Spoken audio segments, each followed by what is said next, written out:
Nos encontramos con el doctor Néstor Arbito, vocal del Consejo de la Judicatura, Lady Zúñiga, ministra de Justicia y Derechos Humanos, y Ernesto Pazmiño, defensor público.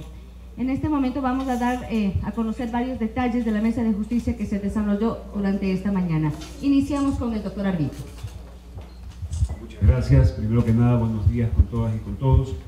Como es costumbre, al finalizar las mesas de justicia se suele tener una rueda de prensa y compartir con ustedes, comunicarles a ustedes los acuerdos o puntos de los que ha tratado la mesa. En este caso, hemos tratado tres temas que nos parecen sumamente importantes. El primero, respecto a tener un protocolo de intervención de distintas instituciones para la devolución oportuna de vehículos recuperados.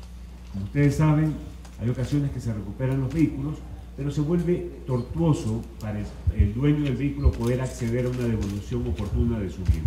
El protocolo que hemos puesto en conocimiento de la Mesa de Justicia exige que la Fiscalía, al momento de tener conocimiento de este vehículo recuperado, debe disponer de manera inmediata la pericia respecto de ese bien, es decir, recuperar toda la información que le sea necesaria para el proceso, quedando el bien ya a disposición de su dueño para que le sea devuelto con la condición de tener que presentarlo si el juez en algún momento requiera esta presentación. Este protocolo hoy día ha sido conversado, hay consenso por parte de todas las instituciones y esperamos la próxima semana ya emitirlo como resolución del Consejo de la Judicatura. Un segundo punto que ha exigido mucha conversación, sobre todo con la defensa pública, con la Fiscalía, con el Ministerio de Justicia, es el empoderamiento de las videoconferencias en audiencias penales. Como ustedes conocen, la utilización de videoconferencias está aprobada, está regulada por el Código Penal, ratificado por el Código Integral Penal. Hay resoluciones del Consejo de la Judicatura para viabilizar, en los casos en que por seguridad o por utilidad procesal es necesario, que no se traslade al privado de libertad para la audiencia, sino que se realice bajo la modalidad de videoconferencia. En la conversación que hemos tenido con la defensa, se queda susceptible a que la defensa pueda solicitar que la audiencia se realice con la presencia en persona del imputado.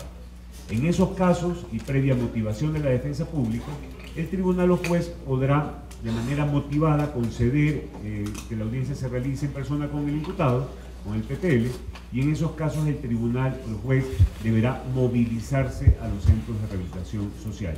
También esta resolución va a entrar en conocimiento del Pleno del Consejo de la Judicatura y armaremos unos protocolos de intervención con el Ministerio de Justicia. Y el último punto, que desde luego exige mucha más conversación, es la aplicación del llamado juicio directo o proceso directo, que es una figura procesal innovadora que incluye el actual Código Orgánico Integral Penal, por el cual determinados delitos no sancionados con penas mayores a 5 años o delitos contra la propiedad que no excedan de 30 remuneraciones básicas unificadas, no deben ser sometidos al proceso que culmina con un tribunal, que un tribunal dicte sentencia, sino que el juez unipersonal, en el caso de flagrancia, efectivamente, podrá dictar sentencia. Con esto esperamos contar con una justicia transparente y ágil que garantice el debido proceso, pero que pueda brindar una respuesta oportuna al ciudadano. Queremos llegar a procedimientos, como les digo, en el cual el debate, la contradicción estén garantizados, pero que no se vuelvan eternos ante la incertidumbre de responsabilidades de los imputados. Con esto le doy la palabra a la ministra de Justicia para que también nos comente el tema de la mesa. Efectivamente, el día de hoy hemos tratado estos tres puntos que tienen que ver con el procedimiento para devolución de vehículos, lo que tiene que ver con las audiencias que se realizan a través de videoconferencia. Nosotros tenemos ya en pleno uso los dos centros regionales, en Guayas y en Cotopaxi, y obviamente el traslado de los internos hacia las unidades judiciales puede poner en riesgo la seguridad ciudadana. Entonces, en ese sentido, estamos trabajando justamente para que todas las audiencias se realicen de forma general a través de videoconferencia y evitemos los traslados de los privados de libertad, y de esa forma también evitar poner en riesgo la seguridad. Trabajando ya en los protocolos, sin embargo, informarles que, como ustedes conocen, ya en Guayaquil funciona y estamos arrancando con el proceso de funcionamiento en Cotopaxi, donde la distancia entre la unidad judicial y el centro de privación es un poco más larga. Eso al respecto de la videoconferencia. Por favor, el doctor Ernesto Pazmiño.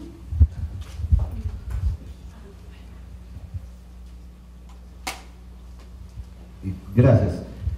Simplemente quiero resaltar el acuerdo de una coordinación interinstitucional entre todos los operadores de justicia para viabilizar la operatividad del Código Orgánico Integral Penal, que entrará en vigencia en su conjunto el 10 de agosto.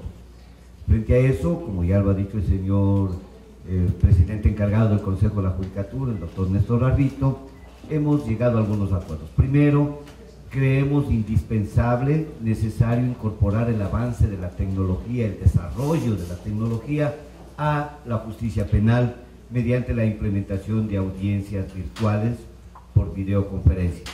Para ello hemos discutido qué tipos de casos se va a someter a estas audiencias, en qué circunstancias. Por ejemplo, creo que nadie va a negarse a que si un procesado forma parte de un grupo organizado delincuencial que evidencia un peligro de traslado desde el centro de rehabilitación a la sala de audiencias del tribunal o de la corte, creo que en esos casos amerita una audiencia virtual, sea cual sea el tipo de audiencia que se realice. En otros casos, por necesidad, si el perito, el testigo, el procesado está gravemente enfermo, incapacitado para asistir, y en otros temas de audiencias donde existan personas privadas de la libertad, se ha acordado establecer este mecanismo técnico de videoconferencia.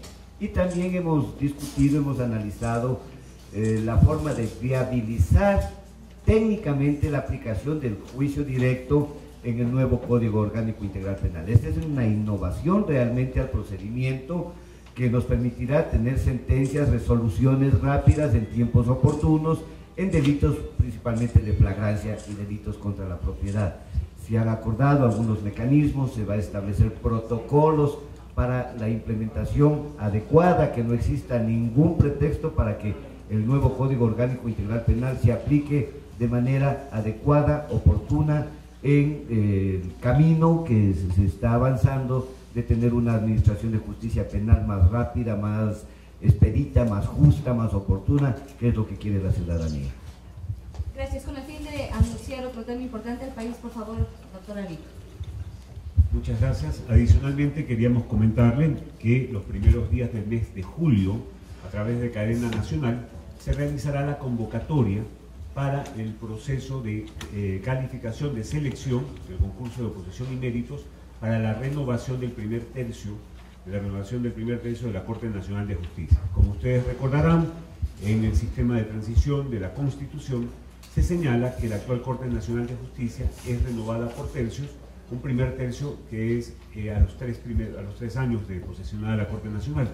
En el mes de julio iniciaremos el proceso de oposición y méritos de los postulantes. Se realizará la convocatoria para que todas las personas que quieran aspirar a ingresar, reuniendo los requisitos de ley, ingresen al proceso de oposición y méritos.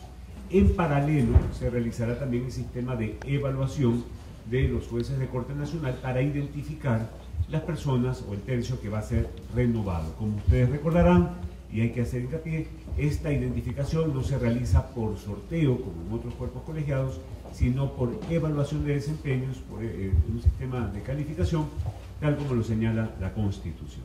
Esperamos culminar el proceso de oposición y méritos, es decir, de los aspirantes o postulantes, en el mes de noviembre, y para el mes de diciembre tener identificado tanto las personas, el tercio que es renovado de la Corte Nacional de Justicia.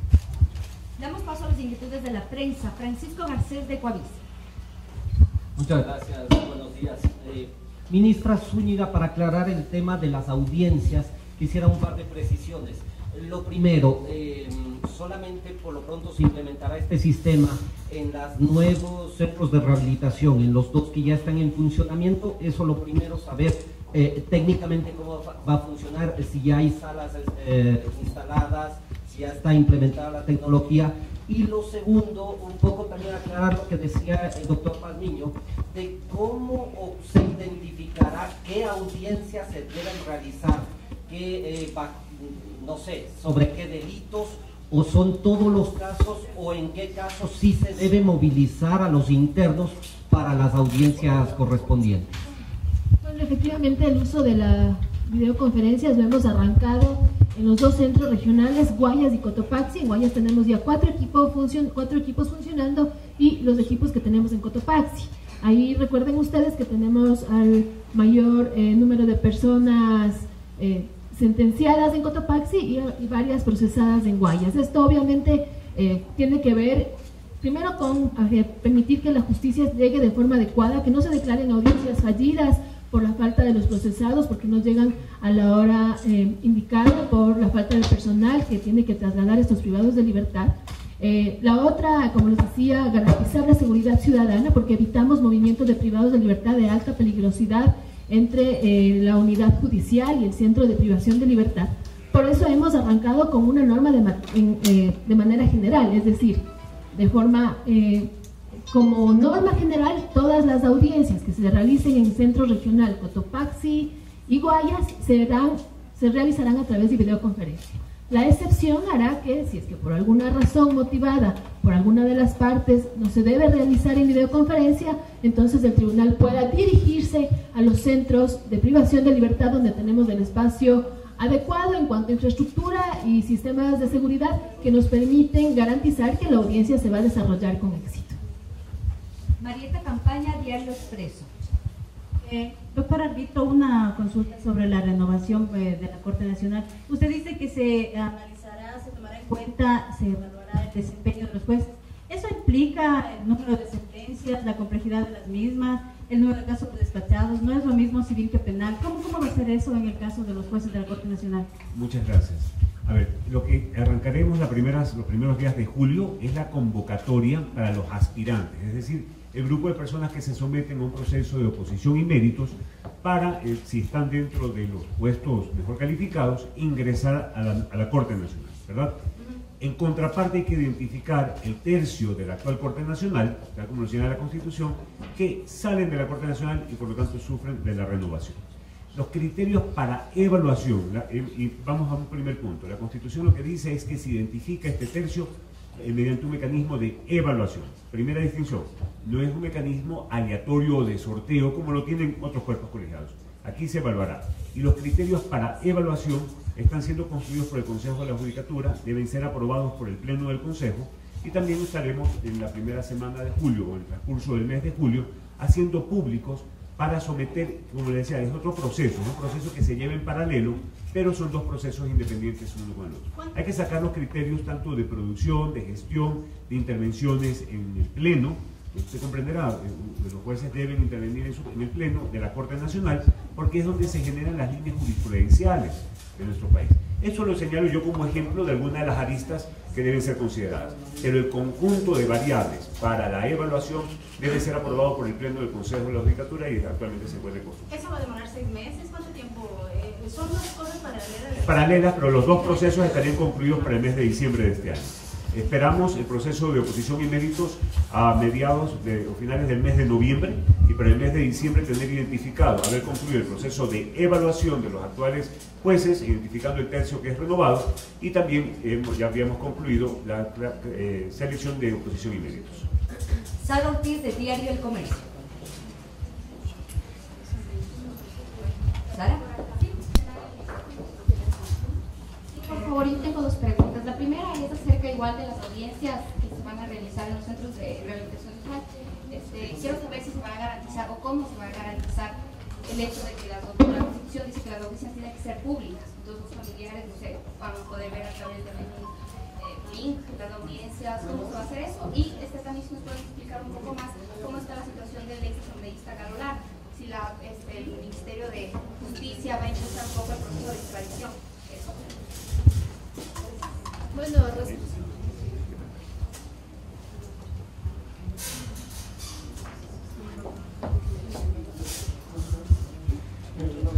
respecto de las audiencias, recuerden que al ser videoconferencia, el privado de libertad está en el área del centro de privación de libertad y el tribunal está en su lugar donde siempre se realizan las audiencias. De allá podrán asistir todos los familiares y obviamente ahí se hará pública la audiencia y se cumplirá con esa disposición constitucional. Y respecto del otro tema que no es motivo de esta mesa, preferiría no tratarlo en este tema. Eufemia Salazar, de Diario El Universo. Gracias. Yo quería insistir en la pregunta que había hecho mi compañera anterior respecto de la extradición del asambleísta Galo Lara. si ya han tenido conversaciones con el gobierno de Panamá para ver si el mecanismo va a ser una deportación o la extradición definitivamente. Y respecto de la Corte Nacional de Justicia, si va a ser en el primer tercio, ¿incluirán solo 7 jueces o también se llenará el cupo del juez de la Corte Nacional de Justicia que salió el año pasado? En este caso deberían ser 8 jueces los que deberían elegirse. ¿Cuál mismo se va a utilizar? ¿Qué mecanismo? ¿O el número exacto? A ver, respecto a la renovación, las matemáticas son exactas. Y el tercio se refiere al tercio de 21 jueces que fueron nombrados. Por lo tanto, son 7. Como ahí existe una destitución de un juez, entrarían 6 actuales jueces, 6 serían renovados. Con la persona destituida serían los 7, que constituye el 1/3 de 21 jueces nombrados. Y el ingreso de los nuevos postulantes serían 7 nuevas personas que ingresarían a la Corte Nacional, ¿no? Listo, compañeros, a la ministra.